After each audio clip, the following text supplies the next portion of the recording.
नमस्कार बच्चों। आज के इस वीडियो में मैं आपको कक्षा 8 की संस्कृत पाठ्यपुस्तक आनंदम के पाठ 5 हृदय परिवर्तनम का भावार्थ समझाऊंगी। इस पाठ में लोट लकार का प्रयोग किया गया है। बच्चों, लोट लकार आज्ञार्थक लकार है जिसका प्रयोग आज्ञा, निवेदन, प्रार्थना, आदेश आदि भावों को प्रकट करने के लिए किया जाता है। तो चलिए आरंभ करते हैं।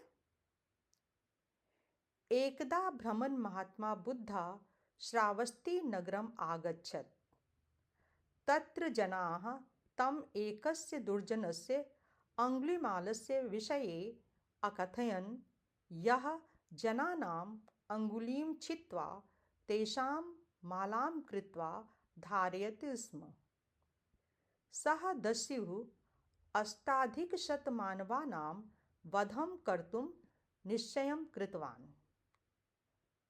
सबसे पहले शब्दों के अर्थ। एकदा एक बार, भ्रमण भ्रमण करते हुए या घूमते हुए, आगच्छत आए, तत्र वहाँ, अकथयन कहा या बताया, जनानाम लोगों की, अंगुलिम उंगली, छित्त्वा काटकर, तेषाम उनकी, मालाम कृत्वा माला बनाकर, धारयत स्म धारण करता था या पहनता था, दस्युः डाकू, अष्टाधिकशतम 108, मानवानाम मनुष्यों का, वधम कर्तुम मारने के लिए या हत्या करने के लिए, निश्चयम कृतवान निश्चय किया। एकदा भ्रमन् महात्मा बुद्धा श्रावस्ती नगरम आगच्छत्। एक बार भ्रमण करते हुए महात्मा बुद्ध श्रावस्ती नगर आए या श्रावस्ती नगर पहुँचे। तत्र जनाः तम् एकस्य दुर्जनस्य अङ्गुलीमालस्य विषये अकथयन् यः जनानाम् अङ्गुलीं छित्त्वा तेषां मालां कृत्वा धारयति स्म। वहाँ लोगों ने उन्हें एक दुर्जन अंगुलीमाल के बारे में बताया जो लोगों की उंगलियां काटकर उनकी माला बनाकर पहनता था।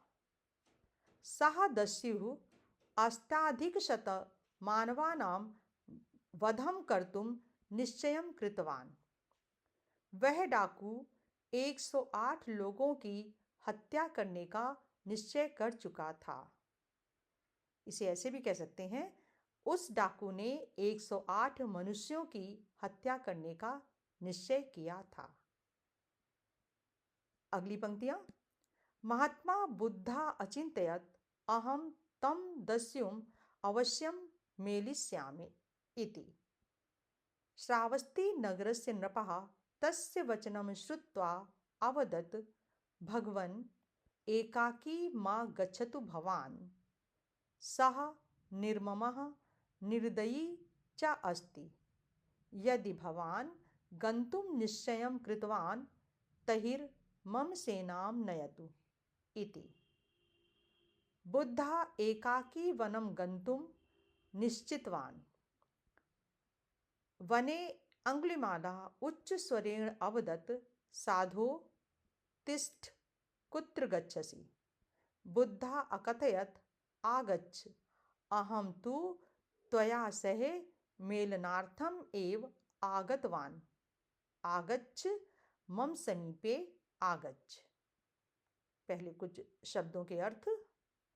अचिंतयत सोचा या विचार किया, मेलिष्यामि मिलूंगा, नृपः राजा, तस्य उसका या उसके, अवदत् कहा या बोला, एकाकी अकेला, मां मत या नहीं, गच्छतु जाएं, भवान आप, गंतुम जाने के लिए कृतवान किया। तहिर तब या फिर। मम मेरा या मेरी। नयतु ले जाएं। निश्चितवान निश्चय किया। उच्च स्वरेण ऊंचे स्वर में या तेज आवाज में। साधो हे साधु। तिष्ठ रुको या ठहरो। कुत्र कहाँ। गच्छसि जाते हो। अकथयत कहा या बताया। आगच्छ आओ या आ जाइए। त्वया तुम्हारे या तुमसे। सह साथ। मेलनार्थम मिलने के लिए। एव ही आगतवान आया था। महात्मा बुद्धा अचिंतयत अहम तम दस्युम अवश्यम मेलिष्यामि इति। महात्मा बुद्ध ने सोचा, मैं उस डाकू से अवश्य ही मिलूंगा। श्रावस्ती नगरस्य नृपः तस्य वचनं श्रुत्वा अवदत्। श्रावस्ती नगर के राजा ने उनके वचन सुनकर कहा, या श्रावस्ती नगर के राजा ने उनकी बात सुनकर कहा, भगवन एकाकी मा गच्छतु भवान। भगवन आप अकेले मत जाइए। सः निर्ममः निर्दयी च अस्ति। वह निष्ठुर और निर्दयी है। यदि भवान गंतुम निश्चयं कृतवान तहिर मम सेना नयतु। यदि आप जाने का निश्चय कर चुके हैं तो मेरी सेना ले जाइए। बुद्धा एकाकी एव वनम गंतुम निश्चितवान। बुद्ध ने अकेले ही वन में जाने का निश्चय किया। वने अंगुलिमालः उच्च स्वरेण अवदत्। वन में अंगुलिमाल ने ऊंचे स्वर में कहा या जोर से कहा, साधो तिष्ठ कुत्र गच्छसि। साधु रुको, कहाँ जा रहे हो। बुद्धा अकथयत। बुद्ध ने कहा, आगच्छ आओ। अहम तु त्वया सह मेलनार्थम एव आगतवान। आओ, मैं तो तुमसे मिलने ही आया हूँ। आगच्छ मम समीपे आगच्छ। आओ, मेरे पास आओ। अंगुलिमालः तस्य देदीप्यमानं मुखं दृष्ट्वा आश्चर्यचकितः अभवत्।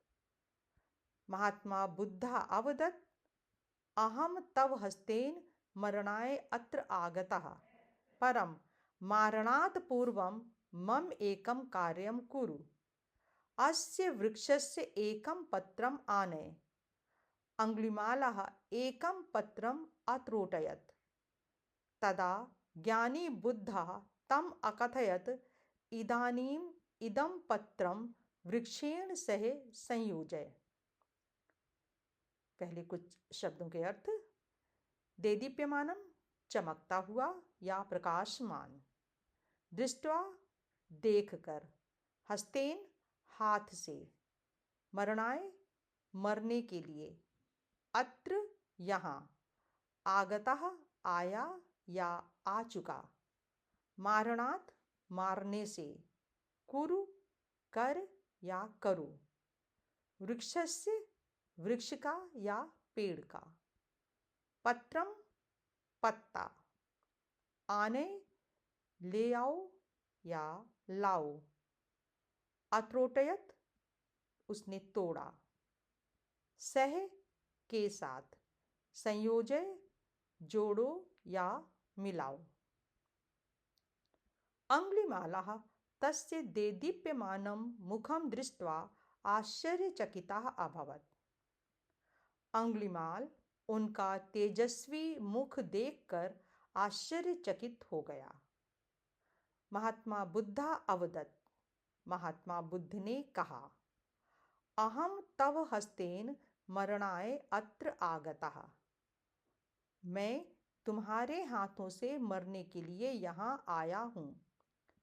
परम मरणात् पूर्वम मम एकम कार्यम कुरु। परंतु मारने से पहले मेरा एक कार्य कर दो। अस्य वृक्षस्य एकम पत्रम आने। इस पेड़ का एक पत्ता लाओ या इस वृक्ष का एक पत्ता लाओ। अंगुलिमालः एकम पत्रम अत्रोटयत्। अंगुलिमाल ने एक पत्ता तोड़ा। तदा ज्ञानी बुद्धः तम अकथयत्। तब ज्ञानी बुद्ध ने उससे कहा, इदानीम इदम पत्रम वृक्षेण सह संयोजय। अब इस पत्ते को वृक्ष के साथ जोड़ो या इस पत्ते को वृक्ष से जोड़ो। दुष्टः अंगुलिमालः बुद्धस्य वचनं श्रुत्वा अहसत् अवदत् च। पृथक् पत्रस्य पुनः संयोजनं कथं करवाणि। तदा बुद्धः अकथयत्, पृथक्करणं सरलं किन्तु संयोजनम् असंभवं खलु। भगवान बुद्धः तम उपादिशत्, वत्स जीवननाशः सरलः जीवनदानं कठिनम् इति। भगवतः वचनं श्रुत्वा दस्युः तं प्रणिपातम् अकरोत्। भगवान बुद्धः तदा अकथयत्, वत्स उत्तिष्ठ, प्राणिनां दुःखं नष्टीकर्तुं सुखस्य च वर्धनाय कार्यं कुरु। स्वस्ति ते। पहले कुछ शब्दों के अर्थ।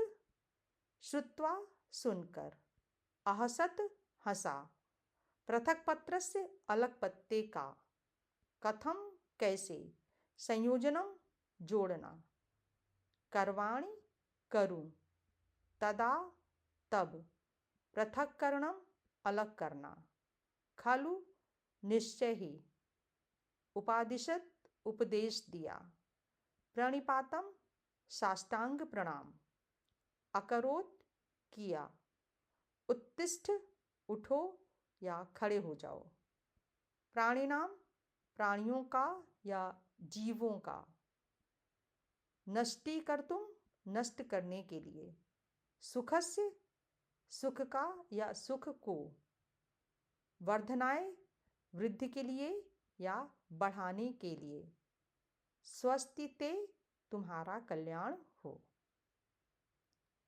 दुष्टः अंगुलिमालः बुद्धस्य वचनं श्रुत्वा अहसत अवदत् च। दुष्ट अंगुलिमाल बुद्ध के वचन सुनकर हंसा और बोला, पृथक पत्रस्य पुनः संयोजनम कथम करवाणि। टूटे हुए पत्ते का फिर से संयोजन कैसे करूं या टूटे हुए पत्ते को फिर से कैसे जोड़ूं। तदा बुद्धः अकथयत्। तब बुद्ध ने कहा, पृथक्करणं सरलम किंतु संयोजनम असंभवम खलु। अलग करना सरल है पर निश्चय ही जोड़ना असंभव है। भगवान बुद्धः तम उपादिशत। भगवान बुद्ध ने उसे उपदेश दिया, वत्स जीवन नाशः सरला जीवन दानम कठिनम इति। वत्स जीवन को नष्ट करना सरल है पर जीवन देना कठिन है। भगवतः वचनं श्रुत्वा दस्युः तं प्रणिपातम् अकरोत्। भगवान के वचन सुनकर डाकू ने उन्हें साष्टांग प्रणाम किया या दंडवत प्रणाम किया। भगवान बुद्धः तदा अकथयत्।